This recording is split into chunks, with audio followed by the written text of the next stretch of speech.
জি sir. আজকে আমাদের আলোচনার বিষয় হলো উন্নয়নের আগ্রাসন, কৃষি ও প্রাণ প্রতিবেশ দ্বন্দ্ব। আর আজকে আমাদের প্রধান আলোচক হিসেবে থাকছেন পিয়া মণ্ডল দিদি। উনি আমাদের বিভাগের প্রাক্তন শিক্ষার্থী ও বর্তমানে আহ জাপানের হোক্কাইদো বিশ্ববিদ্যালয়ে পরিবেশ বিজ্ঞান বিভাগে পিএইচডি করছেন। আমি এখন অনুরোধ করছি দিদিকে কিছু বলার জন্য। শুভ সন্ধ্যা। আহ আমাকে শোনা যাচ্ছে? জি দিদি, হ্যাঁ শোনা দিদি, যাচ্ছে। শোনা যাচ্ছে। ধন্যবাদ। তো আমি পিয়া মণ্ডল, ইংরেজি বিভাগের সাবেক শিক্ষার্থী। ব্যাচেলার্স 2012-13 শিক্ষাবর্ষ এবং মাস্টার্স 2016-17 শিক্ষাবর্ষ। তো সম্প্রতি আমি জাপানের হোক্কাইডো বিশ্ববিদ্যালয় থেকে মাস্টার্স শেষ করেছি এবং পিএইচডি শুরু করেছি পরিবেশ বিজ্ঞান বিভাগে। তো প্রকৃতি বীক্ষণের সকল আয়োজককে অনেক ধন্যবাদ আজকের এই আলোচনা টি অনুষ্ঠিত করার জন্য এবং আমাকে আমার মতামত ব্যক্ত করার একটা সুযোগ প্রদান করার জন্য। তো আহ, আজকের আলোচনার বিষয় যেটা উম, নির্ধারিত হয়েছে সেটা হলো উন্নয়নের আগ্রাসন, কৃষি ও প্রাণ প্রতিবেশ দ্বন্দ্ব। তো এই আহ, আহ, আলোচনার টপিকটার যে টার্মগুলো যেমন উন্নয়ন, কৃষি, প্রাণ প্রতিবেশ, এই শব্দগুলোর সাথে বা টার্মগুলোর সাথে আমরা সবাই আগে থেকে কম বেশি পরিচিত আছি এবং হয়তো সিমিলার বিষয়ে এর আগেও আলোচনা হয়েছে বা আলোচনা আপনারা করেছেন। তো আজকে আবারও আমরা এই বিষয়টা নিয়ে আরেকবার আলোকপাত করব। কারণ মানুষের উন্নয়নের ফলে প্রতিবেশের বা পরিবেশের যে ভারসাম্য বিনষ্ট হচ্ছে, বায়োডাইভার্সিটির যে লং টার্ম ক্ষতি হচ্ছে, এটা এতটাই ভয়াবহ এবং গুরুত্বপূর্ণ হয়ে দাঁড়িয়েছে যে এটা বারবার আমাদের এখন আলোচনা করতে হয়, বারবার আমাদেরকে মনে করতে হয় কিংবা মনে করিয়ে দিতে হয়। তো এই বিষয়টা আসলে এতটাই ব্যাপক, এই উন্নয়ন নিয়ে কথা বলা বা এই যে কৃষি এবং প্রাণ প্রতিবেশ নিয়ে দ্বন্দ্ব, এটা বিভিন্ন পার্সপেক্টিভ থেকে বা বিভিন্ন কোনটা? আম, হ্যাঁ, জায়গা থেকে জাস্ট কি এটা পড়া যাচ্ছে না। আহ, রাতের লেখা ছিল, রাতের লেখা কি ব্যাখ্যা করছো? করার কোনটা কোনটা করছো দারুণ করছো। আচ্ছা, বিভিন্নভাবে আমরা এই আহ, আম, বিষয়টাকে আমরা আহ, বিবেচনা করতে পারি। তো আজকে আমি চেষ্টা করব আমার বর্তমান দৃষ্টিভঙ্গিতে বা বর্তমান আম, জ্ঞান অনুযায়ী আমি বিষয়টা আম, আলোচনা করতে। বিশেষ করে আমি হচ্ছে আমার যে বর্তমান পার্সপেক্টিভ মানে বর্তমান ফিল্ড, আমি চেষ্টা করব যে আম, কিছুটা বায়োলজিক্যাল দিক থেকে আজকের আলোচনাটা করতে। এটা আরো অনেকভাবে আলোচনা করা যেতে পারে, সোশ্যাল, পলিটিক্যাল কিংবা আরো অনেকভাবে এটা আলোচনা করা যায়। তো আমি মূলত আজকে একটু বায়োলজিক্যাল ভাবে আহ, আলোকপাত করার চেষ্টা করব।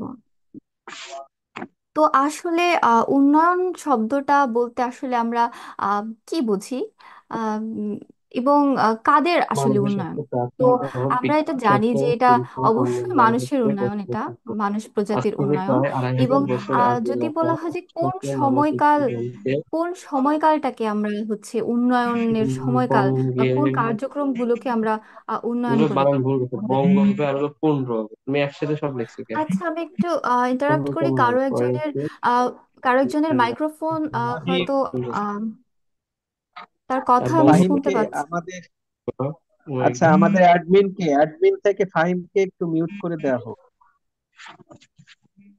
সরি। স্যার, হোস্ট স্যার হচ্ছে আলামিনকে দিয়েছি আমি। আলামিন, তুমি একটু মিউট করে দাও দিদি আর স্যারকে বাদে সকলকে।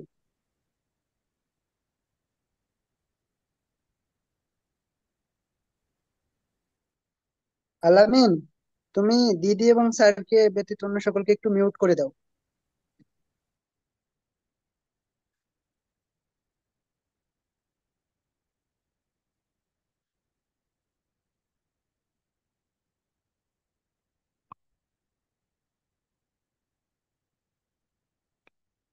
আচ্ছা, আমি তাহলে আবার শুরু করছি। তো এই উন্নয়নের সময়কাল থেকে আমরা বিভিন্ন সময়কাল হিসেবে বিবেচনা করতে পারি। যেমন হচ্ছে আমরা উন্নয়ন বলতে কি অনেকে বুঝি যে এটা গত 30 বছরে যে আম, উন্নয়ন বা যে কার্যক্রম মানুষের কল্যাণে সাধিত হয়েছে, সেই উন্নয়নগুলো, ফর এক্সাম্পল, যে ইন্টারনেট সুবিধার যে ব্যাপক বিস্তার, যে পাবলিকলি আমরা ইউজ করতে পারছি ইন্টারনেট সুবিধা, এই যে কমিউনিকেশন হচ্ছে, যে আজকে যেভাবে আমরা কমিউনিকেট করতে পারছি, এই অ্যাডভান্সমেন্ট, এটা এক ধরনের উন্নয়ন। আহ, এটা বলতে কি আসলে আমরা উন্নয়ন বুঝি। আবার যদি আরেক ধরনের সময়কাল যদি বিবেচনা করি, যে গত 250 বছর কিংবা 300 বছর আগে থেকে যে কার্যক্রমগুলো শুরু হয়েছে, একটা মেইন হিস্ট্রিক্যাল ইভেন্ট হিসেবে, যেমন ইন্ডাস্ট্রিয়াল রেভলিউশন, এবং তার ফলে যে আরবানাইজেশন, টেকনোলজিক্যাল অ্যাডভান্সমেন্ট, কিংবা আরও যে ধরনের পরিবর্তন মানুষের সুযোগ সুবিধার জন্য শুরু হয়েছে, তো এইগুলোকে আমরা উন্নয়ন মনে করি। নাকি আসলে আমরা উন্নয়ন বলতে আরো অনেক পেছনে গিয়ে আমাদের উন্নয়ন শব্দটা আম, বলতে হবে, যে যখন থেকে মানুষ কৃষি কাজ শুরু করেছিল, 10,000 বছর আগে থেকে, কিংবা 12,000 বছর পূর্বে, যখন মানুষ তাদের শিকারী জীবন ছেড়ে এক এক অঞ্চল থেকে আরেক অঞ্চলে আমি তো জানি তুমি এরকম একটা কাজ করবা। ট্রাভেল করে যে আমার তো যথেষ্ট ধারণা শিকার ছিল। বা খাবার সংগ্রহ, এই ধরনের অভ্যেস থেকে মানুষ যখন একটা এলাকায় বসবাস শুরু করলো এবং কৃষি কাজ শুরু করলো, তখন থেকেই কি আমরা বলতে পারি যে এই সময়টা হচ্ছে মানব উন্নয়ন? তো এখানে বিভিন্নভাবেই হচ্ছে আমরা উন্নয়ন শব্দটাকে ব্যাখ্যা করতে পারি। তো আমার দৃষ্টিভঙ্গিতে আসলে উন্নয়ন, মানুষের উন্নয়ন যেটা আমরা নেগেটিভ অর্থে ব্যবহার করি, যে আজকের আলোচনার বিষয় তো নেগেটিভ, যে উন্নয়নের আগ্রাসন, যে উন্নয়নটা হাউ অ্যাগ্রেসিভ আমাদের প্রাণ প্রতিবেশীর উপর। তো আমি বলবো যে উন্নয়ন, এই এই অর্থে উন্নয়ন, নেগেটিভ অর্থে উন্নয়ন, এটা শুরু হয়েছিল সেই মানুষ যখন কৃষিকাজ শুরু করে, ঠিক তখন থেকেই। আহ, তো আম, তখন থেকেই শুরু হয়েছিল। এবং দেখা যাচ্ছে যে মানুষের এই উন্নয়নের ফলে আমরা একটা গুরুত্বপূর্ণ, একটা বিশেষ জায়গায় আমরা চেঞ্জ প্রথমে খেয়াল করি, সেটা হচ্ছে যে মানুষের জনসংখ্যায় যে একটা ব্যাপক উন্নয়ন হয়েছে।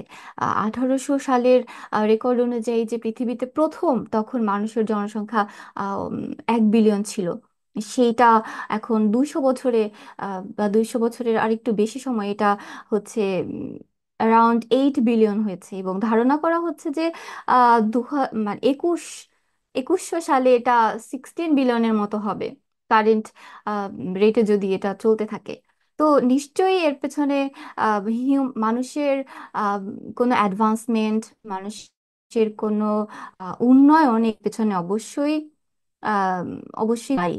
যে এই মাত্র এই কয়েক বছরে, যেটা হাজার হাজার বা লক্ষ লক্ষ বছর ধরে মানুষের পপুলেশন একটা কন্ট্রোল পর্যায়ে ছিল, সেটা আম, এখন এত বিস্তার লাভ করলো, এর পেছনে নিশ্চয়ই মানুষের আম, এক এক ধরনের কার্যক্রম অবশ্যই জড়িত। এবং কৃষি হচ্ছে তার মধ্যে একটা অন্যতম কারণ মানুষের এই ব্যাপক জনসংখ্যার।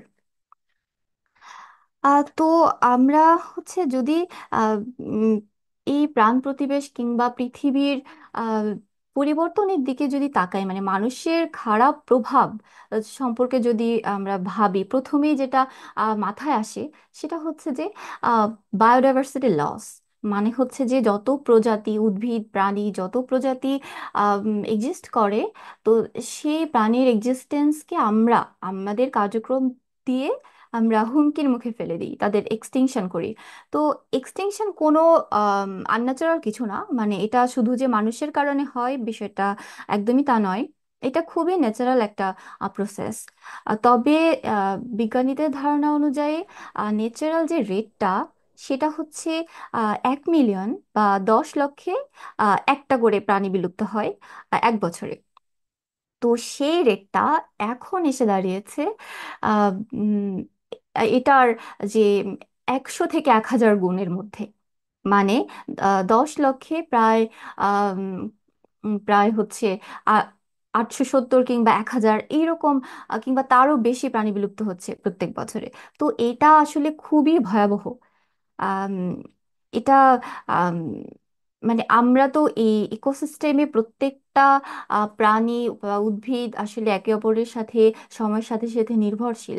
ফলে এই এত ফাস্ট এত প্রাণীর এক্সটিংক্ট হয়ে যাওয়া, এটা আমাদের এই অন্যান্য প্রাণীর এক্সটিংশনের সাথে সাথে আমাদের মানে হিউম্যান এক্সিস্টেন্সের জন্য এটা কিন্তু মারাত্মক ক্ষতিকর।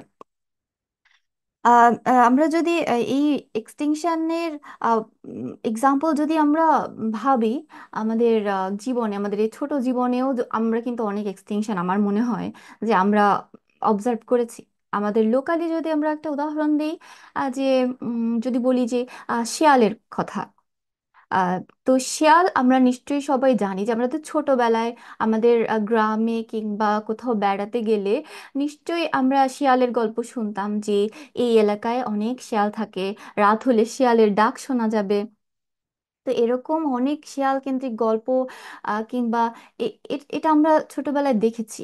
কিন্তু এখন এই এই কয়েক বছর পরে এসে, মাত্র কয়েক বছর পরে এসে আমরা যদি আম, কোথাও শিয়াল দেখতে চাই বা শিয়ালের ডাক শুনতে চাই, এটা যে কতটা কঠিন এবং রেয়ার ইভেন্ট এখন, সেটা কিন্তু আমরা স্পষ্টভাবে দেখতে পাচ্ছি। মানে অলরেডি আমরা আমাদের এই শর্ট টার্ম এত অল্প বছরে আমরা দেখতে পাচ্ছি যে একটা প্রাণীর আহ, এভাবে পপুলেশন অনেক কমে গেছে। হয়তো এটা নিয়ার ফিউচারে এই প্রাণীটার লোকাল এক্সটিংশন ঘটবে, আমাদের হয়তো বাংলাদেশের এক এক অঞ্চল থেকে এটা বিলুপ্ত হতে থাকবে। তো এটা শুধু একটা শিয়ালের উদাহরণ দিলাম। তো এরকম শিয়ালের মতো আরো অনেক প্রাণী আছে কিংবা উদ্ভিদ আছে যেগুলো হচ্ছে মানুষের বিভিন্ন কার্যক্রমের মাধ্যমে এটা এক্সটিংক্ট হচ্ছে। তো শিয়াল কিভাবে এখানে মানুষের কার্যক্রমে এক্সটিংক্ট হতে পারে? আম, কেউ কি বলতে পারবে? কারো কি, কেউ কি শেয়ার করতে চান তার মতামত? কি কারণে শিয়াল বিলুপ্ত হতে পারে আমাদের গ্রাম অঞ্চল থেকে?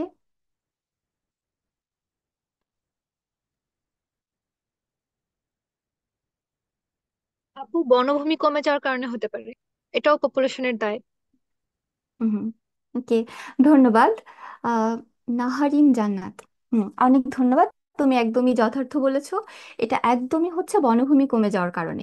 মানে তারা যে জায়গাটা, মানে তাদের যে হ্যাবিটাট, তারা যে জায়গাটা বসবাস করত, সে জায়গাটা কমে যাওয়ার ফলে বা একদমই নষ্ট হয়ে যাওয়ার ফলে। এবং এটার কারণ কি?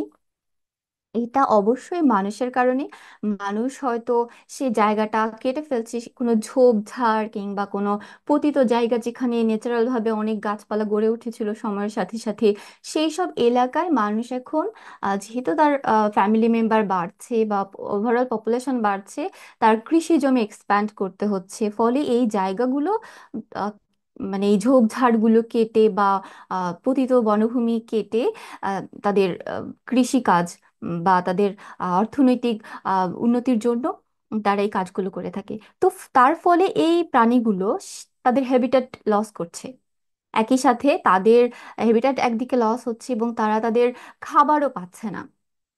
আমরা আমরা মানুষেরা এই যে খাদ্য জাল এমন ভাবে আমাদের নিজস্ব কেন্দ্রিক, হিউম্যান সেন্ট্রিক করে নিয়েছে যে সবকিছু আসলে আমাদের জন্য। ফলে তারা যে নেচার থেকে কোনো খাবার খাবে, বনভূমিতে ঘুরে বেড়ানো, ফ্রিলি ঘুরে বেড়ানো, কোনো আহ, প্রাণী খেয়ে যে তারা বাঁচবে, সেই অবস্থাও কিন্তু আমরা রাখিনি তাদের জন্য। তো ফলে এইভাবে শিয়াল একটা উদাহরণ, কিন্তু এরকম আসলে আরো আরো অনেক ঘটনা ঘটছে আমাদের চোখের আড়ালে। তো আহ, আমরা স্যাটেলাইট ইমেজারিজ অনেক সময় আমরা দেখে থাকি আম, বিভিন্ন জায়গায়।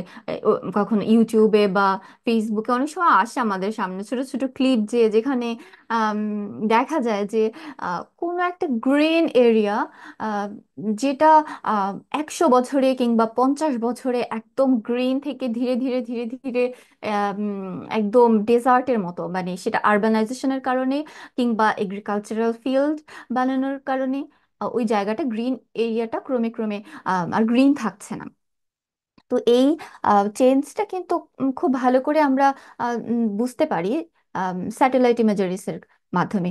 তো আম, এই যে গত 50 বছরে এই যে মানুষের এগ্রিকালচারাল এক্সপ্যানশন, আরো অনেক কারণে হয়, শুধু এগ্রিকালচারাল কারণে না, আরো অনেক কারণে কিন্তু এই ডিফরেস্টেশন বা আম, আরো জলাশয় ভরাট করে সেখানে ল্যান্ড করা বা এরকম যে ল্যান্ড ইউজ চেঞ্জ, মানে যে ল্যান্ডটা যেভাবে ছিল নেচারে সেই ইউজটা মানুষের সুবিধার জন্য যে চেঞ্জ করাটা ল্যান্ড ইউজ চেঞ্জ।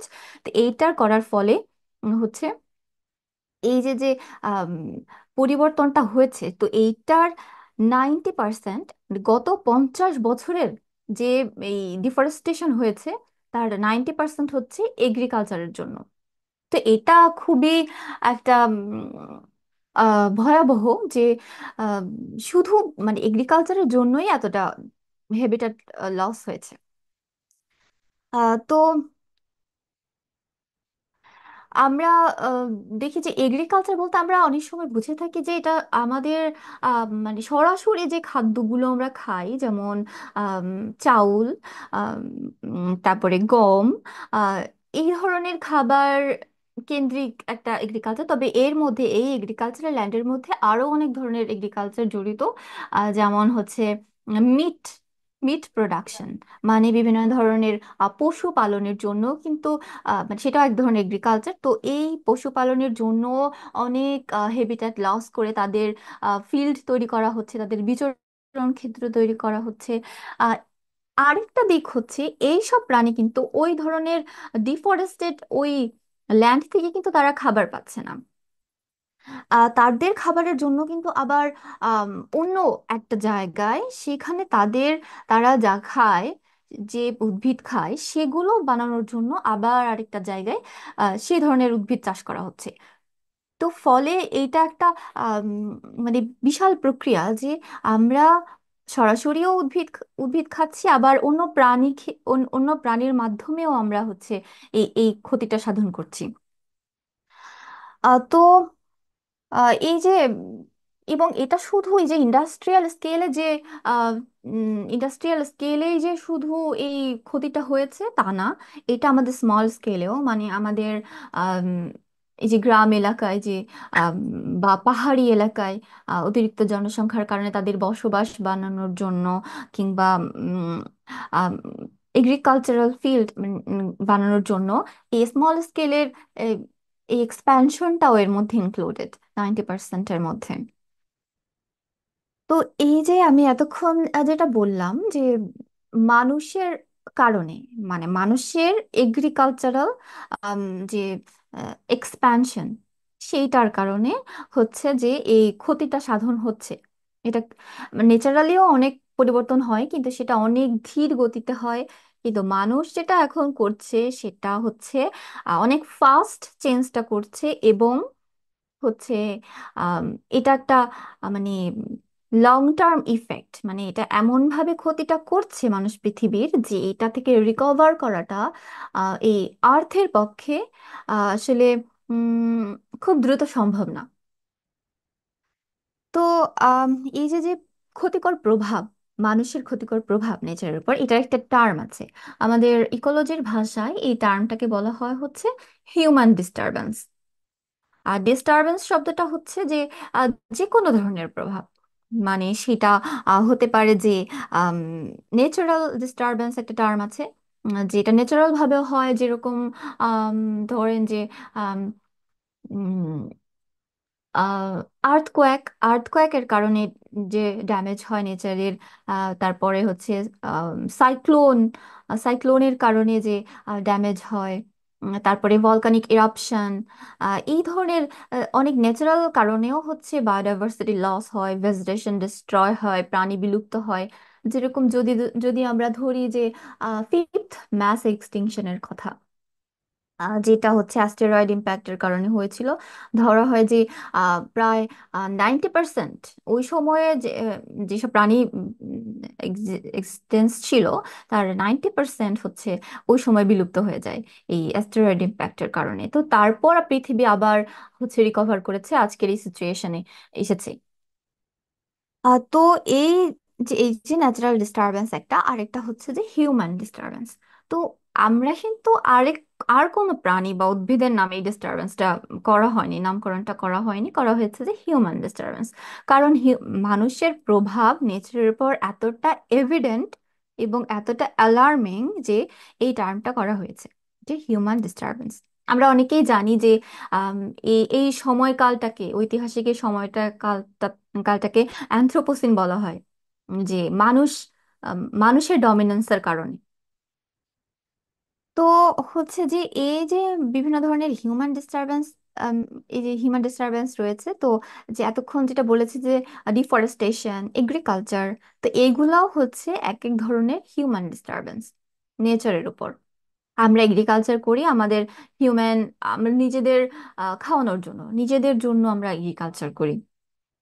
তো হচ্ছে আম, এটা এটা এক ধরনের নেচারের উপর কিন্তু প্রভাব ফেলে। তো আমরা যখন 10,000 বছর পূর্বে যখন কৃষিকাজ শুরু করেছিলাম, তো তখন থেকে নেচারের উপর কিন্তু আসলে এতটা খারাপ প্রভাব তখন মানে তখনও আসলে পড়েনি কি।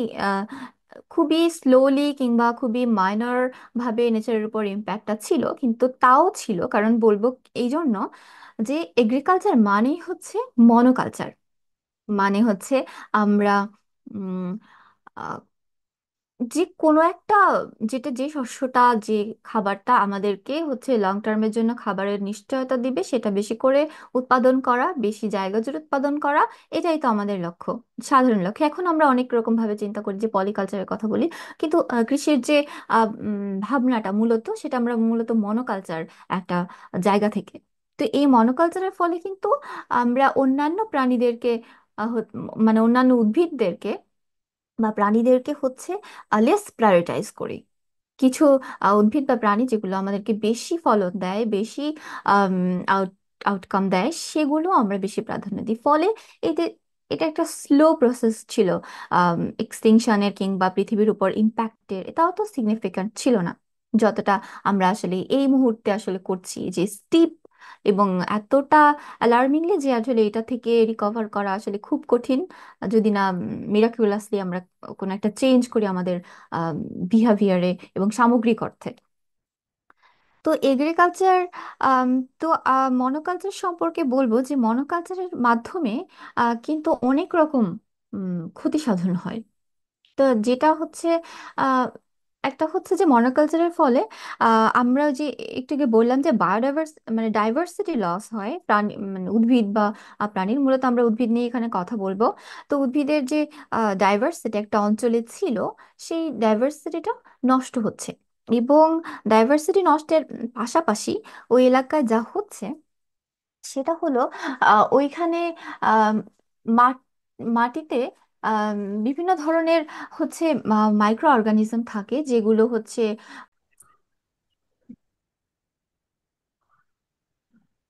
এ কি হচ্ছে এসব? হ্যাঁ, বুঝি না।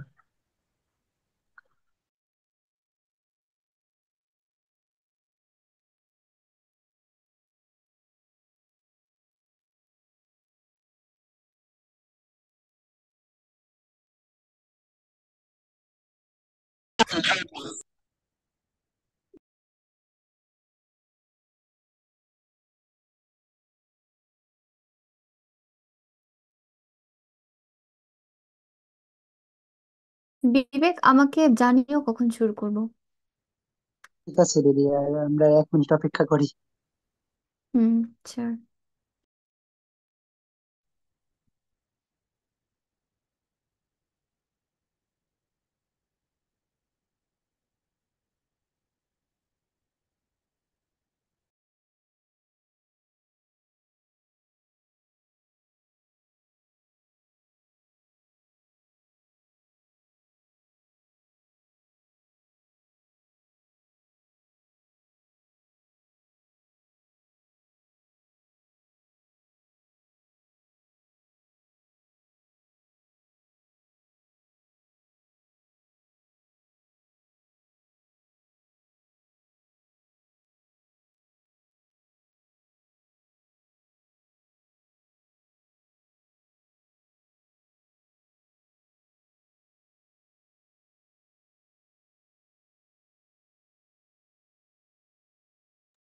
দিদি আপনি শুরু করেন এবার। হুম, আস্তে আস্তে সবাই জয়েন করুক।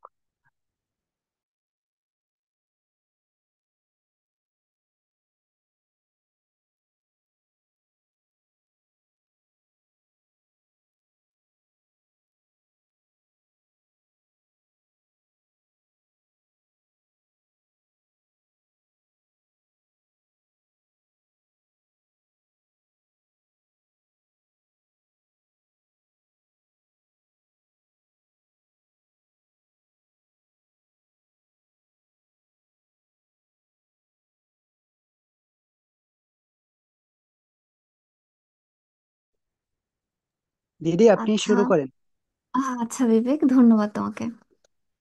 তো আমরা যে যে পর্যন্ত বলেছিলাম যে মনোকালচারের যে ইফেক্ট গুলো, হুম, তো এর মধ্যে মনোকালচারের নানা রকম ইফেক্ট রয়েছে, যার একটা হচ্ছে যে পলিনেটার যে ডাইভার্সিটি, মানে হচ্ছে প্রত্যেকটা মানে যে উদ্ভিদে ফুল হয়, এই ধরনের উদ্ভিদের একটা বড় নিড হচ্ছে যে পলিনেটরদের, পরাগায়নকারীর একটা আম, প্রয়োজন আছে তাদের। তো যখন কোনো অঞ্চলে মনোকালচার করা হয়, আম, তো তখন হয় যে এই পলিনেটরদের ডাইভার্সিটি বা ইনসেক্টদের ডাইভার্সিটি কমে যায় অনেক। কারণ যে পলিনেটরটার গাছ ওই অঞ্চলে নেই, তখন মানে যে গাছ থেকে আম, আহ, যে গাছের উপর নির্ভরশীল ছিল ওই পলিনেটরটা, তো তার খাবারের জন্য, সে ওই অঞ্চলের গাছ না পেয়ে আর আসবে না। তো দেখা যাচ্ছে যে এরকম অনেক রকম পলিনেটর আছে, মানে ইনসেক্ট আছে, যেগুলো হচ্ছে একাধিক একাধিক উদ্ভিদ সেই পলিনেটরদের উপর নির্ভরশীল, এবং সেই পলিনেটরও হচ্ছে একাধিক উদ্ভিদের উপর নির্ভরশীল। তো ফলে যখন মনোকালচার করা হয় বা আম, অনেক কম শস্য বা আম, ফল একসাথে চাষ করা হয়, তো তখন দেখা যায় যে এই পলিনেটরদের ডাইভার্সিটি নষ্ট হয়ে যাচ্ছে। অনেক সময় কোনো এক প্রকার আম, কীট বা পতঙ্গ তাদের খাবার না পেয়ে ওই এলাকা থেকে তাদের এক্সটিংশন ঘটে, লোকাল এক্সটিংশন।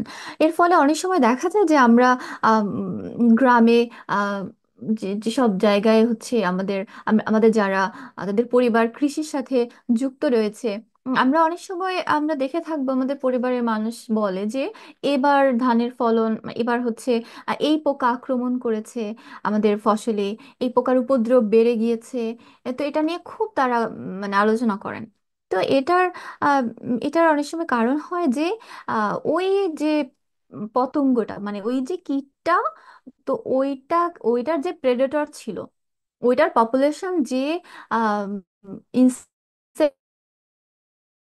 কন্ট্রোল করতো, এবং তাদের কম্পিটিটর ছিল অন্য যে ইনসেক্ট, তো তাদের উপস্থিতি কমে যাওয়া বা বিলুপ্ত হওয়া, এইসব কারণে, এবং হচ্ছে ওদের খাবার বেড়ে যাওয়া, এইসব কারণ, যেহেতু বেশি খাবার পাচ্ছে, তাদের বেশি রিপ্রোডাকশন হচ্ছে, ফলে উপদ্রব বেড়ে যাচ্ছে। মানে প্রথমত তাদের কম্পিটিটর নেই, তাদের প্রেডেটর নেই, আর হচ্ছে দ্বিতীয়ত হচ্ছে আম, তাদের খাবারের যোগান বেড়ে গেছে। তো এইসব কারণে তাদের পপুলেশনের বৃদ্ধি ঘটে, এবং যার ফলে আমাদের ফসলের উপর একটা অনাকাঙ্ক্ষিত একটা প্রভাব পড়ে, যেটার ফলে আমরা যেটা করি সেটা হচ্ছে ইনসেকটিসাইড বা কীটনাশক ব্যবহার করি। তো এইটা কীটনাশক, এটা আসলে অনেকভাবে আমাদের ক্ষতি করে। একটা হচ্ছে যেটা নিয়ে আমরা আজকাল অনেক বেশি কনসার্নড, যে বাজার থেকে কিছু কিনে আনলে আমরা হচ্ছে খুবই আম, আমরা একটু বিবেচনা করি যে আসলে এই খাবারটা কীটনাশকের উপস্থিতি আছে কিনা, এটা আমাদের শরীরের জন্য কেমন হবে, এরকম আমরা ভেবে থাকি। তো এই কীটনাশকের ফলে ওই জায়গাটায়, ওই ফিল্ডটায় যে পরিবর্তনগুলো হতে পারে, সেগুলো হচ্ছে যে আম, ওইটা উপকারী, আহ, মানে ওইটা যেরকম ক্ষতিকর বা আমাদের অনাকাঙ্ক্ষিত যে কীটটাকে যে মারার পাশাপাশি, ওইখানে যদি অন্য কোনো কীটের উপস্থিতি, উপকারী কীটের উপস্থিতি থেকে থাকে, বা ওই যেরকম শস্য, যেমন হচ্ছে যদি বলি যে ধান বা গম, এগুলোর যে পরাগায়নকারী ইনসেক্ট, সেগুলোকে মেরে ফেলে, তখন এটা একটা লং টার্ম ক্ষতি। তো এবং ওই মাটিতে আহ, বিভিন্ন ধরনের মাইক্রো অর্গানিজম থাকে, যা বিভিন্নভাবে ওই শস্যকে বেড়ে উঠতে সহায়তা করে, তাদের পুষ্টি সরবরাহ করে। তো সেগুলোর যে কমিউনিটি, সেটাও হচ্ছে নষ্ট হয়ে যাচ্ছে এই কীটনাশকের মাধ্যমে। তো এটা একটা এই যে মাইক্রো অর্গানিজম কমিউনিটির যে অল্টারেশন, এইটা একটা মারাত্মক, মানে লং টার্ম ইফেক্ট ওই মাটির উর্বরা শক্তির জন্য।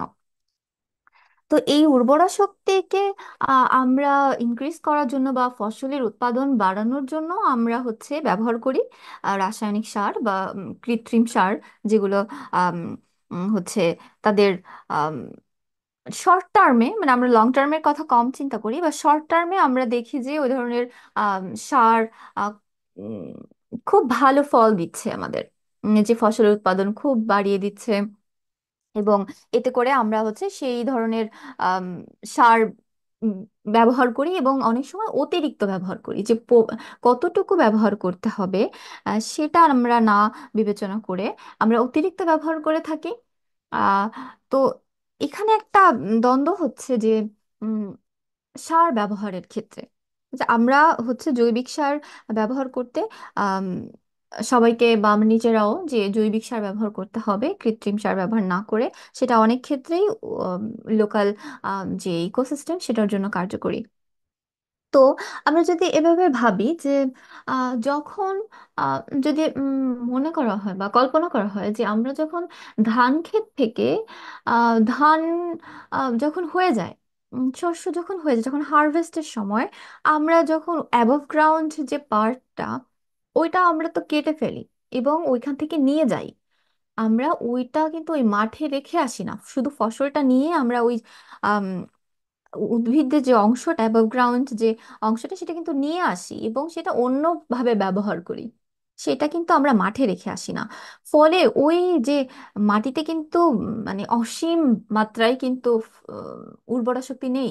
এটা কিন্তু একটা সাইকেলের মাধ্যমে এই যে অ্যাবভ গ্রাউন্ড ভেজিটেশন ডিকম্পোজ হয়, ফলে ওই জায়গাটায় যে একটা নিউট্রিয়েন্ট সাইক্লিং থাকে, ওই একই পুষ্টি বারবার উদ্ভিদ ব্যবহার করে, বারবার ওখানে রিজেনারেট করে। কিন্তু যখন আমরা ডেপ্লিট করছি, আমরা অ্যাবাভগ্রাউন্ড ভেজিটেশন নিয়ে আসছি, তখন কিন্তু ওইখানে একটা আম, শূন্যতা তৈরি হয়, একটা গ্যাপ তৈরি হয়, যেটা কিন্তু হচ্ছে আমরা হয়তো 5-10 বছরে বুঝতে পারবো না, আমরা হয়তো তারপর বুঝতে পারবো যে আমরা এই যে একটা জায়গা থেকে শস্য বা যে কোনো আম, উম, যে কোনো ধরনের উদ্ভিদের উপরের অংশ আমরা যখন নিয়ে যাই, তো তখন হচ্ছে ওই জায়গাটার কিন্তু নিউট্রিশন কিন্তু ডেপ্লিশন হয়ে যায়, মানে ওই জায়গাটাতে একটা নিউট্রিশন গ্যাপ তৈরি হয়।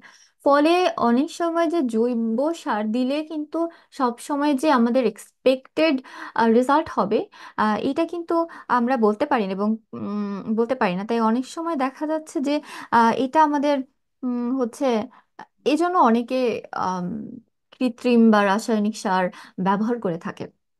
তো দুইটাই আসলে আম, বলবো যে একটা হচ্ছে যে আমাদের এই হিউম্যান অর্গানিক সার ব্যবহারের ফলে আম, হচ্ছে যে আমরা আমাদের যথেষ্ট হচ্ছে যে যে গ্যাপটা তৈরি হলো, আমাদের যে নিউট্রিশন আমরা নিয়ে নিলাম ওইখান থেকে, তো সেই নিউট্রিশনের যথেষ্ট সাপ্লাই ওই জৈবিক সারে আছে কিনা আমরা সেটাও অনেকে অনেকে ভালো করে জানি না। এবং হচ্ছে যে কতটুকু রাসায়নিক সার ব্যবহার করতে হবে, বা কি ধরনের ইনগ্রেডিয়েন্ট, মানে তো অনেক উদ্ভিদের বড় হওয়ার জন্য তো অনেক রকম ইনগ্রেডিয়েন্ট, অনেক রকম নিউট্রিশন লাগে। তো ঠিক কোনটা কতটুকু লাগবে, কত মাত্রা, এবং সেটা হার্মফুল হবে না কোন মাত্রার উপরে গেলে, এইসব কিন্তু বিবেচনা কম করা হয়।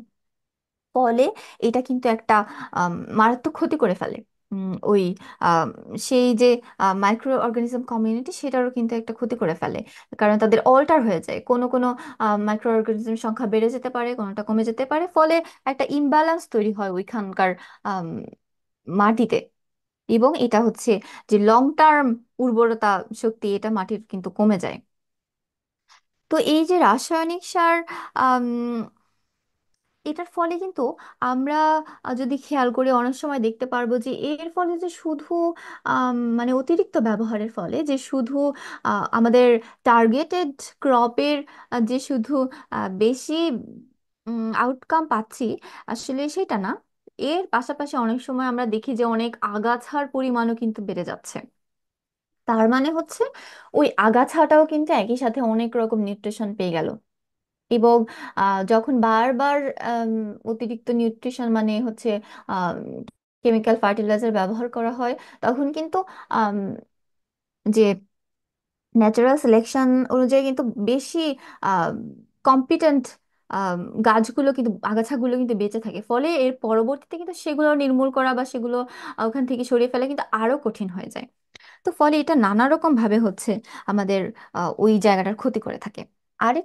আরেকটা যে ব্যাপার, সেটা হচ্ছে যে রান অফ, মানে হচ্ছে বৃষ্টি বা বন্যা, এই ধরনের, অথবা ড্রেনেজ সিস্টেম, তো এই ধরনের আহ, এইসব কারণে এই অতিরিক্ত যে ফার্টিলাইজার যেগুলো হচ্ছে গাছের প্রয়োজন নেই, এরা হচ্ছে যখন এগুলো জলাশয়ে মেশে, আমাদের নদী, তারপর খাল বিল, পুকুর, এগুলোতে যখন মেশে, তখন কিন্তু সেই জলাশয়ের যে ইকোসিস্টেম, এইটাকেও কিন্তু নষ্ট করে ফেলে। তো আম- আমরা হচ্ছে যে রান অফের কারণে অনেক রকম চেঞ্জ দেখতে পারি আমাদের জলাশয়গুলোতে, যার মধ্যে একটা হচ্ছে যে সারা পৃথিবীব্যাপী যেটা একটা বড় সমস্যা, সেটাকে ইউট্রফিকেশন বলা হয়। তো এই ইউট্রফিকেশনটা হচ্ছে যে যখন আম, এই যে জলাশয়ে যেসব অ্যালজি থাকে, এগুলোর যখন অনেক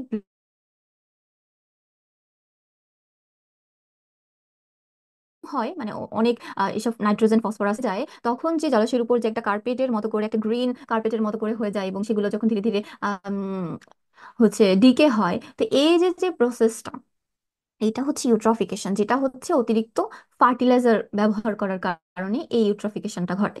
এর ফলে যে ওই জলাশয়ের নিচে, মানে ওই জলাশয়ে অবস্থিত যে উদ্ভিদগুলো আছে, সেগুলো তাদের পর্যাপ্ত সানলাইট পাচ্ছে না, বা যে অ্যাকোয়াটিক যে আম, যে ফিশগুলো আছে, বা যে অন্যান্য যে ইনসেক্টগুলো আছে জলাশয়ে, সেগুলো কিন্তু তাদের আবাসস্থল কিন্তু পরিবর্তন হয়ে গেল, ফলে তারা কিন্তু এক ধরনের হুমকির মুখে পড়লো।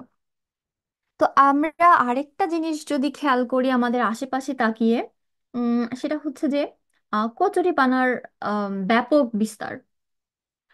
তো আমি আমার ব্যক্তিগত অভিজ্ঞতা থেকে বলবো যে আমি আসলে ছোটবেলা থেকেই কচুরিপানা দেখেছি। আমার আমি গ্রামে বড় হয়েছি, আমার আমার বাড়ির পাশে নদী আছে, আমি কচুরিপানা দেখেছি। আমি আমার আম, অন্যান্য জলাশয়েও কচুরিপানা দেখেছি, নদীতেও দেখেছি। তো এটা তখন আসলে, তখনও অনেক মাত্রায় ছিল, কিন্তু এখন এখন যদি আমরা চারপাশে তাকাই, এখন দেখবো যে এটার কিন্তু ব্যাপক বিস্তার ঘটেছে।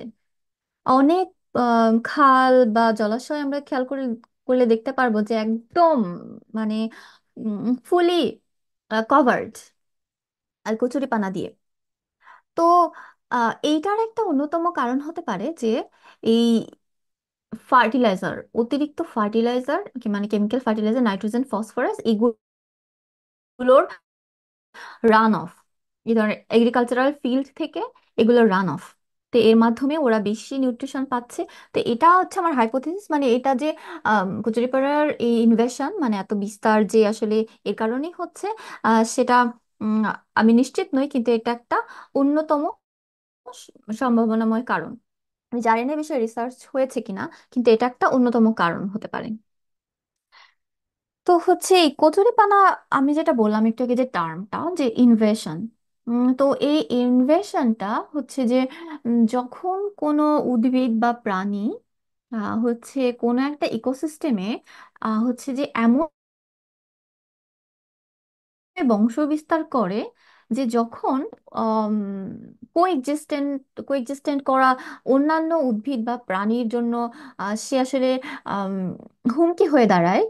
মানে হচ্ছে তাদের কম্পিটিটর হয়, রিসোর্সের জন্য, সানলাইটের জন্য কম্পিটিটর হয়, কিংবা হেবিট্যাট, তারা যেহেতু বিস্তার লাভ করে সেই জায়গায় জায়গা দখল করে, ফলে অন্য অন্য উদ্ভিদ বা প্রাণী সেই জায়গাটা পাচ্ছে না।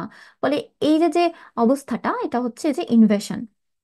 তো দেখা গেছে যে এই ইনভেশনটা বেশি ঘটায় হচ্ছে বিদেশি প্রজাতি, মানে হচ্ছে বিদেশি প্রজাতি বলতে যে এক একটা ইকোসিস্টেম কিন্তু এক এক রকম উদ্ভিদ দিয়ে ডমিনেটেড। যেরকম আমরা যদি সুন্দরবনের কথা বলি, তাহলে আমরা কি বলবো, যে কি ধরনের আম, উদ্ভিদ সেখানে ডমিন্যান্ট? আমরা তো নাম শুনে আমরা বুঝতে পারি যেটা নামকরণ করা হয়েছে, সুন্দরী গাছের আধিক্য রয়েছে সেখানে, এই জন্য সুন্দরবন বলা হয়েছে, কিংবা শালবন।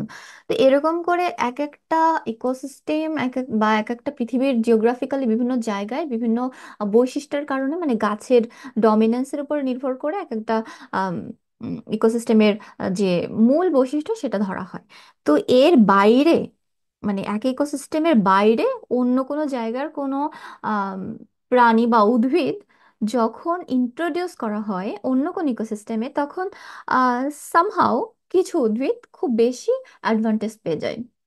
মানে এটা যে সব সময় বিদেশি উদ্ভিদ মানে ইনভেশন ঘটাবে, বিষয়টা এমন নয়। কিন্তু দেখা গেছে যে অনেক উদ্ভিদই আছে যে তারা হচ্ছে এরকম একটা কিভাবে তারা একটা অ্যাডভান্টেজ পেয়ে যায় নতুন ইকোসিস্টেমে এসে, এবং তারা প্রচুর পরিমাণে বংশ বিস্তার করে, যাই কারণে অনেক আম, এই ইনভেশনের কারণেও অনেক কিন্তু উদ্ভিদের আম, বিলুপ্তি ঘটে। আমরা অনেক সময় হচ্ছে যেটা করি, যেমন হচ্ছে অ্যাকোয়ারিয়ামে হচ্ছে কোনো মাছ থাকলে আমরা অনেকে উম, আহ, খুবই আমাদের খারাপ লাগে যে এরা এর মধ্যে বন্দি আছে, তো এদেরকে পুকুরে ছেড়ে দেই, এদেরকে নদীতে ছেড়ে দেই, এরা হয়তো নদীতে বিচরণ করতে পারবে, ভালো থাকবে। তো এটা ডেফিনেটলি এটা খুবই ভালো চিন্তা, কিন্তু যেটা হচ্ছে আমাদের একটু ভেবে দেখতে হবে সেটা হচ্ছে যে এই মাছটি এই ইকোসিস্টেমে বিলং করে কিনা। যদি না করে তাহলে অবশ্যই আমাদের এখানে ওটাকে মুক্ত করা একদমই উচিত হবে না। এরকম অনেক অনেক উদাহরণ আছে যে যে অনেক আহ, জলাশয়ের ইকোসিস্টেম কিন্তু ধ্বংস হয়ে গেছে এই যে নতুন মানে অ্যাকুরিয়াম থেকে মাছ ছেড়ে দেওয়ার কারণে, কিংবা চাষের জন্য অন্য কোনো বিদেশি প্রজাতির কোনো মাছ এনে চাষ করার জন্য। ঠিক এরকম ভাবে এরকম অনেক অনেক উদাহরণ আমরা যদি ইন্টারনেট দেখি, যে এরকম কিন্তু অনেক উদাহরণ আছে যে এরকম ইন্ট্রোডাকশন, বিদেশি প্রজাতির ইন্ট্রোডাকশন এভাবে লস করে দেয় সেখানের ইকোসিস্টেম এর যে ব্যালেন্স। তো হচ্ছে যে আচ্ছা, বিবেক উদাহরণ দিয়েছে হচ্ছে যে সাকার মাছ। হ্যাঁ, সবাই হচ্ছে আমরা এই বিষয়টা নিউজ পেপারে দেখেছি বা হচ্ছে টেলিভিশনে দেখেছি যে সাকার মাছ, যেটা হচ্ছে আমাদের এই আমাদের নদীতে যেটার বিস্তার লাভ ঘটেছে, যেটা খুবই অ্যালার্মিং, যেটা হচ্ছে আমাদের দেশের যে ছোট ছোট দেশীয় প্রজাতির মাছ সেগুলো হচ্ছে খেয়ে ফেলছে।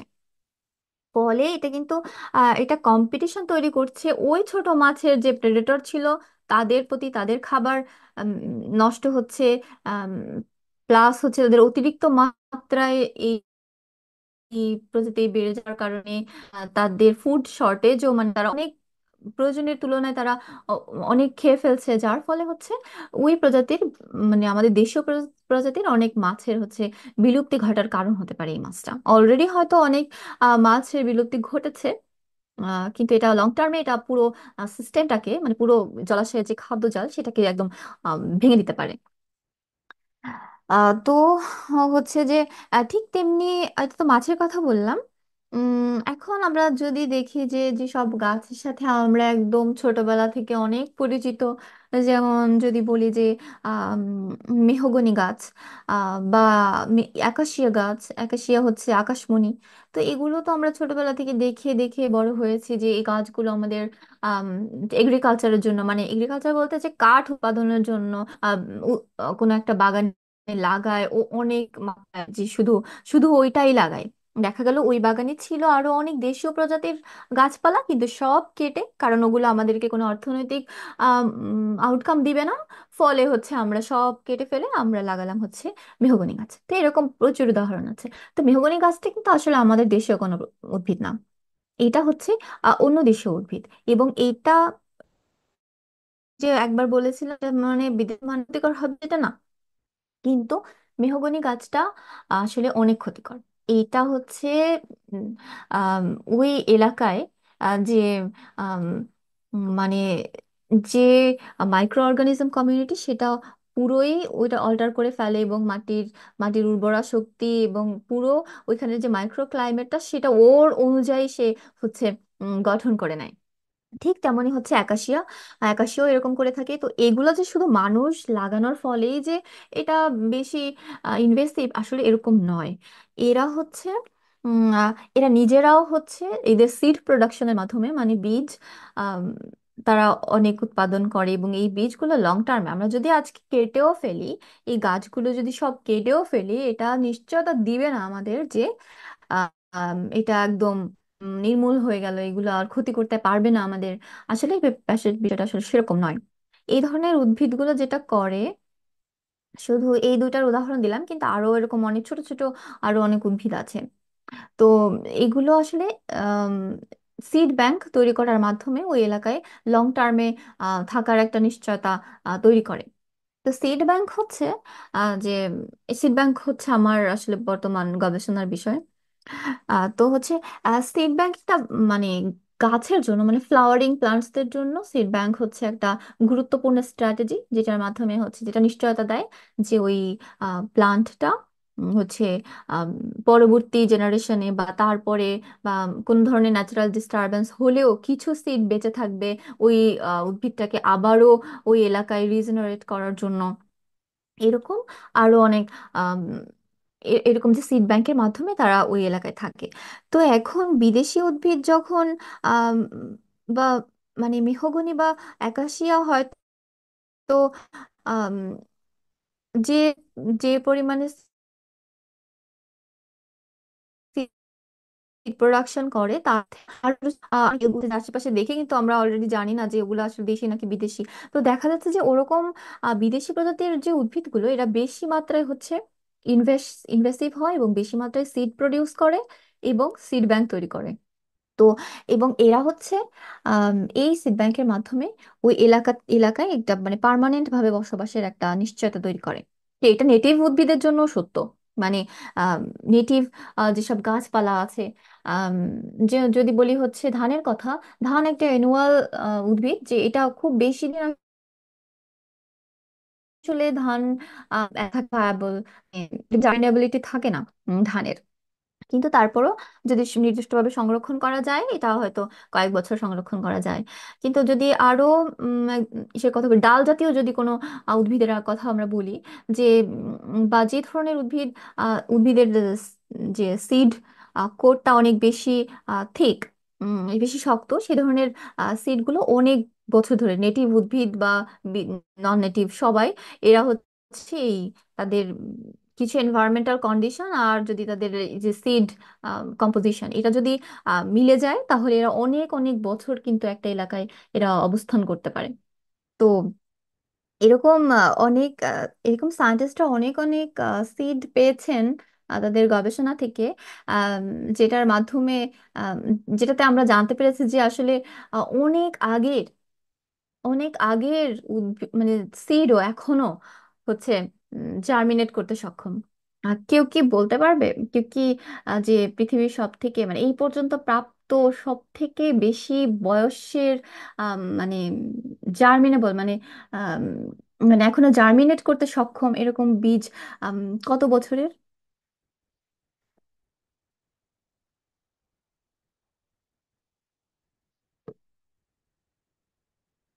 আচ্ছা, আমি বলছি যে সব থেকে এই পর্যন্ত যে মানে আমার জানা মতে যেটা পাওয়া গেছে সেটা হচ্ছে আহ, এক ধরনের খেজুর জাতীয় এক ধরনের উদ্ভিদ, এবং এটা 2000 বছর ধারণা করা হয় এটা 2000 বছর এখন মিট করছে। এবং এক ধরনের পদ্ম বীজ যেটা 1300 বছর পুরনো কিন্তু এখন জার্মিনেট করতে সক্ষম। তো এই ধরনের স্ট্র্যাটেজির মাধ্যমে হচ্ছে কোন একটা আম, বিদেশি প্রজাতির আহ, উদ্ভিদও একটা এলাকায় অনেক দিন যাবত অবস্থান করতে পারে। এবং কৃষি ক্ষেত্রে এই আহ, বিদেশি প্রজাতির ইন্ট্রোডাকশনটা কিন্তু খুবই খুবই বেশি হচ্ছে। এবং এই সময় আমরা দেখতে পাই যে এই কৃষির জন্য উচ্চ ফলনশীল বিদেশি প্রজাতির আম, কোনো ফল আম, আমরা ইন্ট্রোডিউস করছি, যেরকম স্ট্রবেরি যেগুলো আমাদের নেটিভ না, কিংবা আরো অনেক শস্য যেগুলো আমাদের এলাকায় আম, আমাদের আবহাওয়ার জন্য বা এই এলাকায় এক্সিস্ট করতো না, সেগুলো আমরা এখন মানে চাষ করছি এবং এগুলো মনোকালচার করছি। ফলে এই এলাকায় কিন্তু আমরা লং টার্মে একটা আহ, ক্ষতি করে ফেলছি। তো এই যে আমরা এটা কিন্তু করছি এই কৃষি কাজ বা এই যে এই ফল বা শস্যের অতিরিক্ত উৎপাদন যে সব আম, শস্য হয়, তো এই এইগুলো কিন্তু করা হচ্ছে কিসের জন্য? অবশ্যই মানুষের খাবারের যোগান দেওয়ার জন্য, আমাদের খাবারের যোগান যোগান দেওয়ার জন্য। তো এই যে ইনক্রিজিং পপুলেশন মানুষের, এই যে ধারণা করা হচ্ছে যে অ্যারাউন্ড 16 বিলিয়ন হবে মানুষের পপুলেশন এই 21 শতকে। তো আসলে পৃথিবীতে যে অ্যাভেলেবল ল্যান্ড আছে এই সব কিছুর সর্বোচ্চ ব্যবহার করলেও কি আদৌ সবাইকে মানে লং টার্মে মানে খাবার যোগান দেওয়া সম্ভব হবে? তো এবং অবশ্যই এটা এটা তো আমরা দেখতেই পাই, স্মল স্কেলেও দেখতে পাই যে ফ্যামিলি মেম্বার বাড়লে আমাদের বেশি খাবারের দরকার হয়, আমাদের মানে কৃষি জমিতে রূপান্তরিত করতে হয় আমাদের পতিত জমি কিংবা বনভূমি। তো এই যে কৃষি কাজ করতে গিয়ে আবার আমরা নেগেটিভ ইম্প্যাক্ট ফেলছি পরিবেশের উপর। তো এই যে কৃষি, এই যে মানুষের পপুলেশন বাড়ার ফলে বা মানুষের চাহিদা বাড়ার কারণে বা মানুষের চিকিৎসা কিংবা মানুষের কমফোর্টের কারণে এই যে যে সব কাজ আমরা করছি, উম, বা কৃষি কাজ করছি আমরা, এখন তো এইটা যখনই আমরা করতে যাব, তো এটা যেভাবেই আমরা করি, অর্গানিক বা হচ্ছে ইনঅর্গানিক, তো যেভাবেই আমরা করব, স্মল স্কেল থেকে লার্জ স্কেল, এটা অনেক বেশি। তবে এইটা সামহাও প্রকৃতির উপর একটা আম, খারাপ ভূমিকা রাখছে। ফলে একটা মানে কৃষি এবং প্রাণ প্রতিবেশ বা বায়োডাইভার্সিটি বা ইকোসিস্টেম বলি, তো এইটার মধ্যে একটা ডুয়ালিটি তৈরি হচ্ছে, একটা দ্বান্দ্বিকতা তৈরি হচ্ছে যে আম, কৃষিকাজ একসাথে করে প্রকৃতির এই বায়োডাইভার্সিটিকে রক্ষা করা, এই দুইটা অনেক একটা কঠিন কাজ এখন এই সময় এসে দাঁড়িয়েছে। তো এইটাকে আসলে কিভাবে আমরা ইমপ্রুভ করতে পারি এই কৃষি এবং প্রাণ প্রতিবেশের মধ্যে, এই যে যে দ্বন্দ্ব, আমরা কিভাবে ইমপ্রুভ করতে পারি আমাদের ক্ষতি সামহাও হবে কিন্তু তুলনামূলক আহ, কম ক্ষতি করে আমরা কিভাবে করতে পারি, এটা নিয়ে আসলে আলোচনা করার অবকাশ আছে এবং অনেক বিজ্ঞানীরা বা গবেষকরা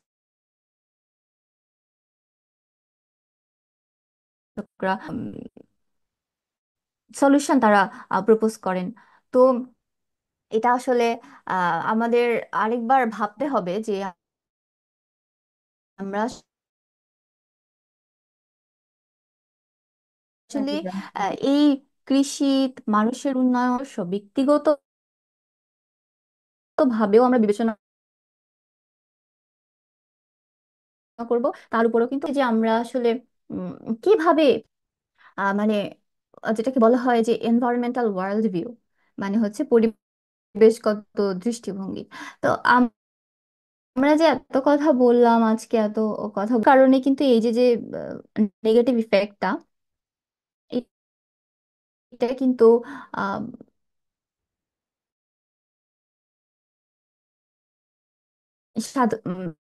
এটা এটা হচ্ছে হিউম্যান সেন্ট্রিক একটা, মানে এই পৃথিবীতে যা কিছুই আছে সবই হচ্ছে হিউম্যান সেন্ট্রিক। মানুষ হচ্ছে সবকিছুর ঊর্ধ্বে, এবং মানুষ মানুষকে খাওয়ানোর জন্য বা মানুষকে সুবিধা দেওয়ার জন্য হচ্ছে এই যে জীববৈচিত্র্য, এইগুলো হচ্ছে সব সার্ভ করবে মানুষকে। উম, আসলে এরা লেস ইম্পর্ট্যান্ট, মানুষই হচ্ছে মোস্ট ইম্পর্ট্যান্ট, এরকম একটা ওয়ার্ল্ড ভিউ আমাদের একদল মানুষের আছে। আরেক দল মানুষের একটা ওয়ার্ল্ড ভিউ আছে যেটা হচ্ছে যে আর্থ সেন্ট্রিক, মানে হচ্ছে মানুষও ইকোসিস্টেমের একটা অংশ এবং ডিপেন্ডেন্ট। মানে অন্যান্য উদ্ভিদ বা প্রাণী যেরকম হচ্ছে আরেকটা প্রাণী বা উদ্ভিদের উপর তাদের খাবারের জন্য বা বসবাসের জন্য নির্ভরশীল, তেমনি মানুষও এই ইকোসিস্টেমের অন্যান্য পার্টগুলোর উপর নির্ভরশীল। এইভাবে মানুষকে একটা পার্ট হিসেবে যখন আমরা দেখব, তখন কিন্তু আমরা ব্যক্তিগতভাবেও আমরা আম, কিছুটা ইমপ্রুভ করতে পারবো, বা ইমপ্রুভ না করতে পারি আমরা হচ্ছে লেস ক্ষতির কারণ হব নেচারের প্রতি। তো আসলে আলোচনা অনেক লেন্দি হয়ে গেছে এবং আমি আসলে অনেক আম, কথা বলে ফেলেছি। তো আমার আলোচনার সাথে বা এই ধরনের সলিউশন সম্পর্কে যদি আর কেউ কিছু যুক্ত করতে চান, প্লিজ করেন, বা আমার কোনো কোথাও যদি কোনো আম, কিছু যদি আর একটু বেশি আমি আমার সামর্থ্য অনুযায়ী জানার চেষ্টা করব যদি কারো জিজ্ঞাসা থাকে। তো ধন্যবাদ আমি দিদিকে এখানে আমার এত সুন্দর ও বিশ্লেষণধর্মী আলোচনার জন্য। শিল্পায়ন এবং নগরায়ন এর বাহ্যিক যে উপকারিতা আছে, তার আড়ালে ভয়াল প্রতিক্রিয়া সৃষ্টি হচ্ছে, এবং এই বিষয়গুলোতে আমাদের সচেতন হওয়া খুবই জরুরি। এই পর্যায়ে কারো যদি কোনো প্রশ্ন বা মতামত থাকে তাহলে জানাতে পারেন। অ্যাডমিন সবাইকে আনমিউট করে দেন।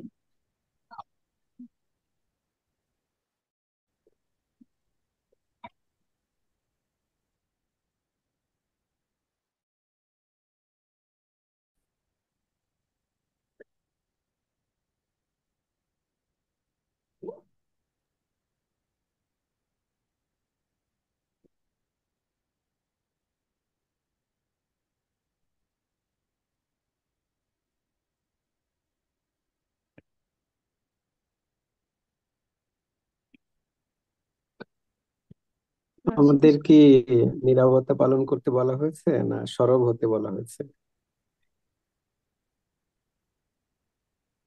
সবাই একটু সরব হই। এই বিষয়ে কারো কি কোনো মতামত আছে?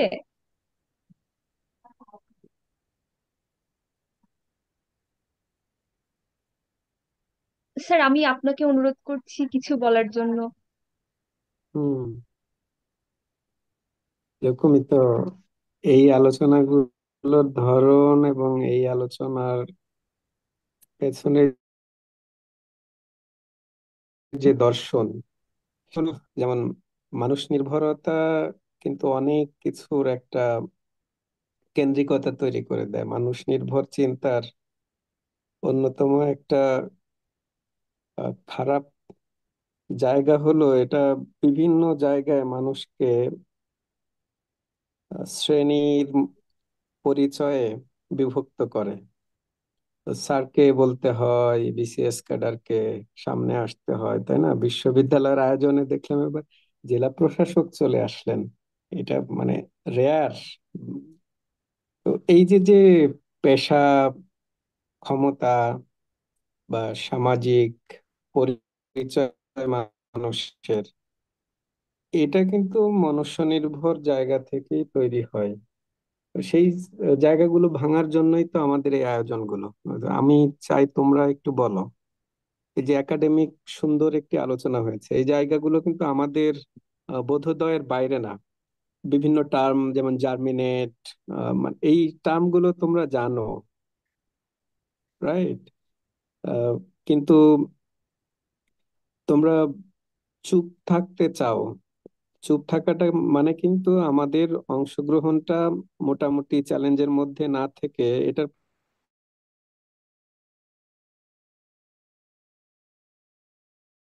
পক্ষেই থাকবে। আমার হারে লাভটা কি? এই ধরনের গবেষণা কি মানুষকে প্রতিহত করতে পারবে বা মানুষের মধ্যে সচেতনতা তৈরি করতে পারবে? আর কৃষি বা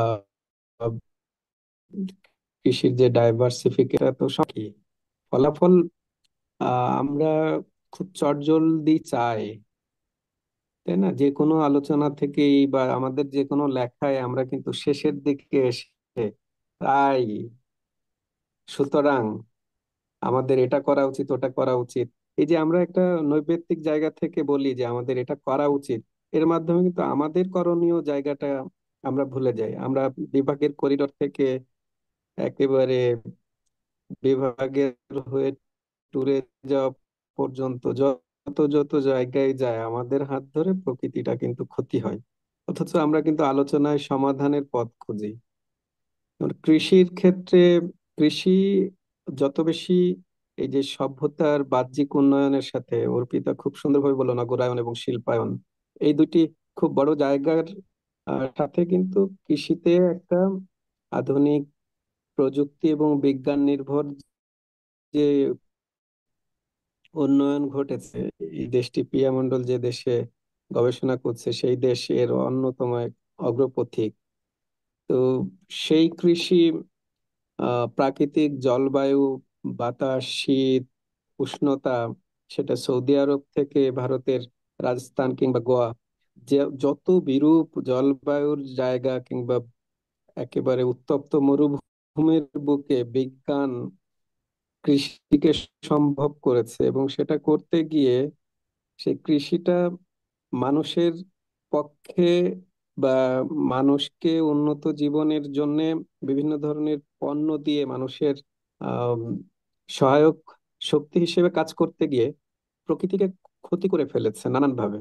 সেই ক্ষতির জায়গাটিতে আমরা নিজেরাও কিন্তু নানানভাবে অংশ নিচ্ছি। আমরা ভোক্তা হিসেবে ইনোসেন্ট, কিন্তু যে মোড়কে থাকে সেই জায়গার আহ সে পণ্যটা আমার হাতে উঠে যাওয়ার পরে পণ্যটার যে প্যাকেট কিংবা উচ্ছিষ্ট সেটা আমি কিভাবে ব্যবহার করছি, সেই দায়িত্বটা কিন্তু আমার হাতে, তাই না? অথবা আমি আমার জায়গায় আহ, এত কিছুর ভিড়ে এখনো তো গ্রাম কৃষিকে বাঁচিয়ে রাখছে। গ্রাম গ্রামীণ চাষাবাদে এখনো কিন্তু অর্গানিসিটির, অন্তত আমাদের মতো দেশগুলোতে অর্গানিসিটির বেশ ভালো একটা চর্চা রয়ে গেছে। সেই চর্চাগুলো নিয়ে কিন্তু গবেষণা তেমন একটা আমাদের দেশে এত কৃষি বিশ্ববিদ্যালয়, সেই চর্চাগুলো কিন্তু বাইরের বিশ্ববিদ্যালয়গুলোতে বেশি হয় গবেষণার চর্চাগুলো। তো আমাদের দেশে আহ ঘুরে ফিরে আমরা এই যে কাজী পেয়ারা নাম হলো কিন্তু একজন গবেষকের নাম অনুযায়ী, তাই না? উনি কৃষি বিশ্ববিদ্যালয়ের একজন শিক্ষক ছিলেন। বা এই যে মাছের দিকে আমরা যদি তাকাই, এমন কোনো মাছ নেই আহ, যেটার হাইব্রিড ভার্সন নেই। এবং আহ, দেখা যায় যে এই হাইব্রিড ভার্সনটা আমার লোকাল বাজারে সয়লাব হয়ে গেছে, কিন্তু একেবারে দেশি বলতে আমরা যেটা বুঝি সেটাই জাপান থেকে শুরু করে আমেরিকা, অস্ট্রেলিয়ার মার্কেটে, এই জায়গাগুলো নিয়ে কিন্তু আমাদের কাজ করবার আছে। তো আমরা শুধুমাত্র কোনো জিনিসটা ভোগ করতে পারি বা ভোগ করতে পারি না, তার বাইরেও কিন্তু আমাদের নিজস্ব জায়গা আছে। সেই নিজস্ব জায়গাটা আহ শিক্ষার্থী হিসেবে আমরা প্রত্যেকেই কিন্তু গ্রামীণ মধ্যবিত্ত কৃষি নির্ভর পরিবার থেকে উঠে এসেছি। এরপরে আমরা খানিকটা পেটি বুর্জোয়া অথবা বুর্জোয়ার মাঝামাঝি, পেটি বুর্জোয়া এবং বুর্জোয়া পরিচিতির মাঝামাঝি একটা পরিচিতি গ্রহণ করেছি। কেউ শিক্ষক হয়েছি, কেউ চাকরি পাচ্ছি, কেউ গবেষক হচ্ছি। এই জায়গা থেকে এই এই শ্রেণীটার হাতে তেমন কিছু করার না থাকলেও এই শ্রেণীটার হাতেই কিন্তু একটা বাজারের বাজারমুখী হওয়ার যে প্রবণতা, সেই প্রবণতাকে এই শক্তিটাই কিন্তু রুখে দিতে পারে। আবার এই শ্রেণীটাই যদি অসচেতন থাকে তাহলে একটা বাজার আরো বেশি সর্বগ্রাসী বাজার হয়ে উঠতে পারে এই শ্রেণীর অসচেতনতা। আমাদের হাত ধরে প্লাস্টিকের প্লেটের পরিবর্তে পাতার কিংবা সুপারির খোলার প্লেটের প্রবর্তন হয়েছে আমাদের হাত ধরে। এই পরিবর্তনগুলো কোনো অংশ গৌণ না। এই জায়গাগুলোকে আমাদের করানোর অনেক দায়িত্ব আছে। আমি বিভিন্ন জায়গায় আমার পারিবারিক কিংবা সামাজিক আহ পরিমণ্ডলে কিন্তু প্লাস্টিকের ব্যবহারকে কমিয়ে আনতে পারি।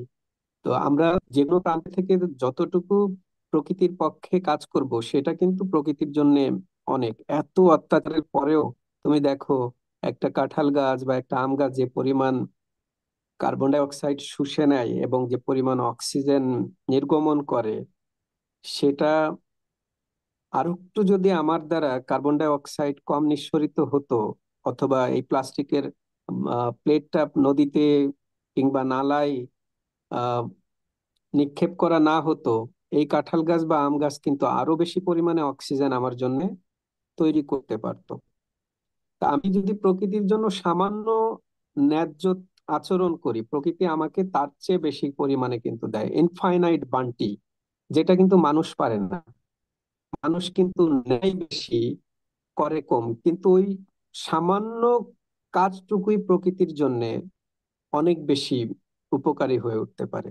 এক্ষেত্রে এখন গবেষকরা কিন্তু দেখছে যে গার্ডেনিং একটা খুব বড় ধরনের আন্দোলন হতে পারে। আমার চারপাশের সব কিছু তো মানে ওই অগমেন্টেশন বা উৎপাদন বৃদ্ধিকরণের যে রাজনীতি, সেটা বিভিন্ন নামে তুমি দেখো, কাজী পেয়ারা অথবা মুরগির ফিড অথবা মাছের ফিড অথবা আম, বিভিন্ন ধরনের হাইব্রিডাইজেশন অথবা বীজতলা থেকে শুরু করে প্রায় সব ক্ষেত্রেই টেকনোলজি এবং বিজ্ঞান আগ্রাসী রূপ নিয়েছে। এর বাইরে তাহলে আমার কি করার আছে? আমার করার আছে যে আমি তো এমন একটা ভৌগোলিক অঞ্চলে বাস করি যে অঞ্চলের মাটি কোনো ধরনের অকৃত্রিম কোনো ধরনের কৃত্রিম সহায়তা ছাড়াই একটি বীজকে কয়েকদিনের মধ্যে চারাতে রূপান্তরিত করতে পারে। এবং এই মাটিটা এমন, সে মাটিটাকে কোনোভাবে মানুষের স্পর্শ ছাড়াই একটি পূর্ণাঙ্গ জীবনের জন্য নিরাপদ করা যায়।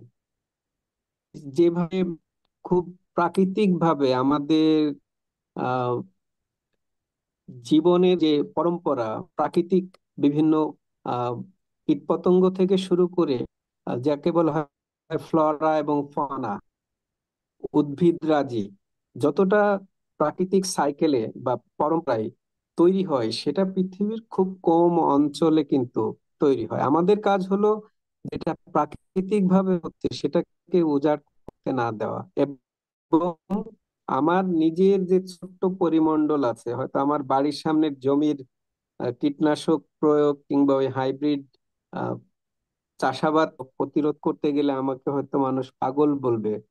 আমি কিন্তু একটা গার্ডেনিং বা একটা বাগান করাকে একটা রাজনৈতিক সচেতনতার অংশ হিসেবে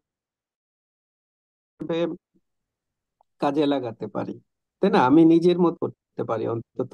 আমি পুঁই শাকটা ঘরের আশেপাশে, আগে যে মানুষের স্বনির্ভরতার জায়গা ছিল, প্রায় আমরা বলি যে আহ, কেরোসিন তেল এবং লবণ বাদে মানুষের বাড়িতে সবকিছু হতে পারতো, সেই জায়গাটি কিন্তু বাজার ধ্বংস করে দিয়েছে, তাই না? বাজার ওই উঠোন নির্ভরতা থেকে বাজার নির্ভরতা করার জন্য এক একটা পণ্য এমন ভাবে তৈরি করেছে মানুষকে ওই সবকিছুর জন্য ঘুরে ফিরে বাজারে যেতে হতো।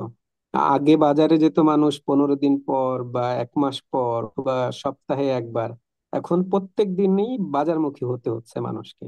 বাজারমুখী হওয়ার প্রবণতা আমরা কিন্তু কিছুটা হলেও কমাতে পারি। আবার বাজার থেকে যে জিনিসগুলো কিনে আনি, সেই জিনিসগুলোর যে বাই প্রোডাক্ট পলিউট্যান্ট আমাদের কাছে আসে, সেই পলিউট্যান্টকে কিন্তু আমরা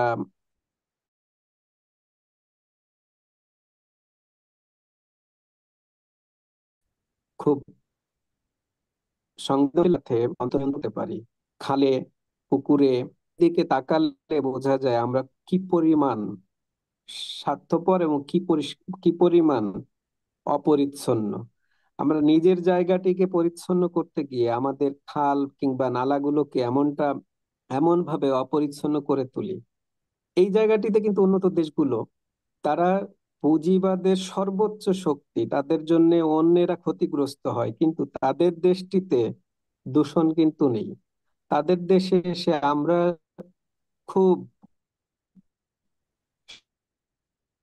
সচেতন এবং সংবেদনশীল এবং খুব তো মানুষ হয়ে আচরণ করতে পারি, কিন্তু আমার জায়গায় আমি সেটা করতে পারি না।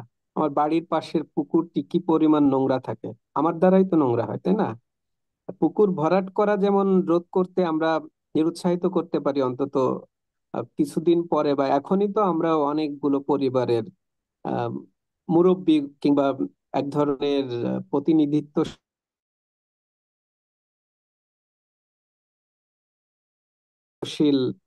জায়গায় চলে গেছে। আমাদের মুখের কথা বা আমাদের পুকুরগুলো দিন দিন শেষ হয়ে যাচ্ছে। একটা পুকুর কি পরিমাণ আমাদের যে প্রাণ প্রতিবেশের ইকোসিস্টেমকে ধারণ করে আমরা বুঝতে পারি না। একটা পুকুর কি পরিমাণ আমাদের জন্য উপকারী, একটা গাছ কি পরিমাণ উপকারী।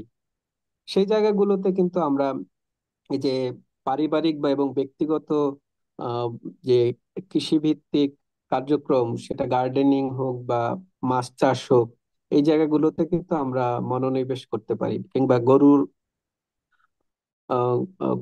সেই আমাদের দেশি জাতের আহ ছাগল, গরু বা গবাদি পশু প্রতিপালন, এই সবগুলোই কিন্তু এখন ইকো পলিটিক্যাল কাজ হিসেবে পৃথিবীর বিভিন্ন প্রান্তে জনপ্রিয়তা পাচ্ছে। এই জায়গাগুলোতে কিন্তু আমরা নিজেরা এগিয়ে আসতে পারি। সবাইকে ধন্যবাদ। শামীম আপা সহ অন্যান্য যারা আছেন, আমাদের সাবেক এবং বর্তমান শিক্ষার্থী যারা আম, এই ধরনের আলোচনায় যুক্ত থাকতে পারছেন এবং ভবিষ্যতেও থাকতে পারবেন, আমার মনে হয় তাদের হাত ধরে আহ প্রকৃতি কোনোভাবেই নির্যাতিত হবে না, এবং তাদের সচেতনতা গুলো প্রত্যেক দিন কোনো না কোনো ভাবে প্রকৃতির প্রতি বন্ধুসুলভ অনেক কার্যক্রমে একটা সংবেদনশীল আহ সম্প্রদায় গড়ে তুলতে সহায়তা করবে। সবাইকে ধন্যবাদ। প্রিয়া মণ্ডলকে আবারও ধন্যবাদ জানাই। একাডেমিক জায়গা থেকে আমাদের বোঝাপড়ার যে সরল মোটা জায়গাগুলো আছে, সে জায়গায় কিছু প্রশ্ন এবং কিছু চ্যালেঞ্জ তৈরি করবার জন্য সবাইকে ধন্যবাদ। ধন্যবাদ আপনার স্যারকে বিষয়টি এত সুন্দরভাবে উপস্থাপনের জন্য। এ পর্যায়ে আর কেউ কি কিছু বলতে চান? সবাইকে অনুরোধ করছি।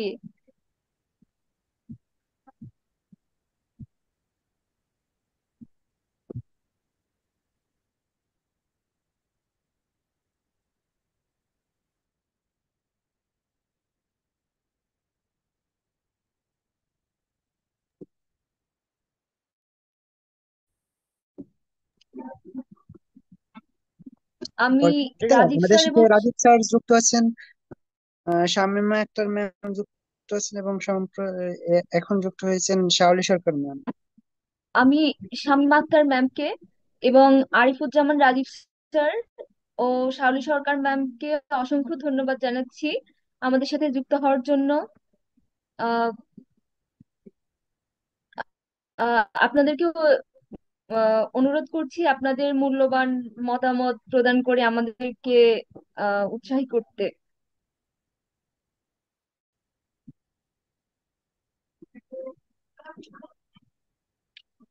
আমাকে শুনতে পারছেন? আমি একটু অন্ধকারেই আছি, আমি অন্ধকারে চাঁদ দেখছি বসে, এই জন্য আর ভিডিওতে আসছি না। আমাকে শোনা যাচ্ছে কি? হ্যাঁ, শোনা যাচ্ছে।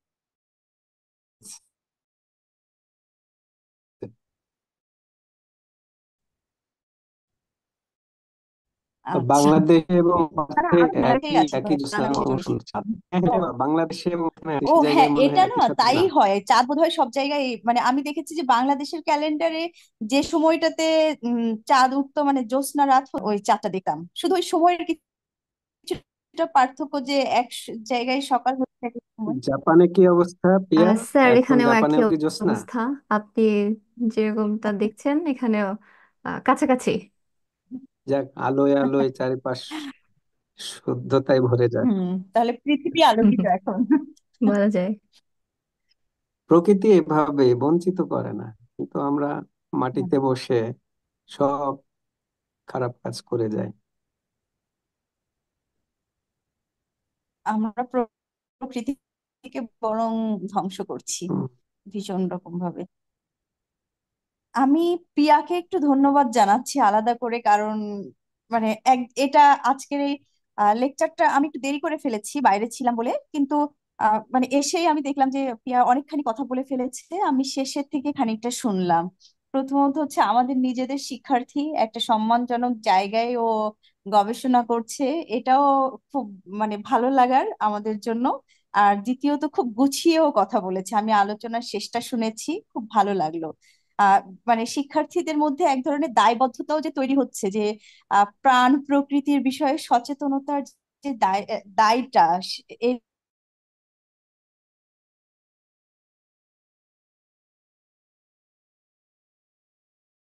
এটা ওরা যে বোধ করছে। এবং আর একটু গল্পের মতো করে বলি, আহ ভাইয়াও যেটা বললেন যে উন্নত দেশগুলো ঠিকই তাদের নিজেদেরকে খুব রক্ষা করে যাচ্ছে। এই যে উন্নয়নের আগ্রাসন শব্দটা, মানে শব্দ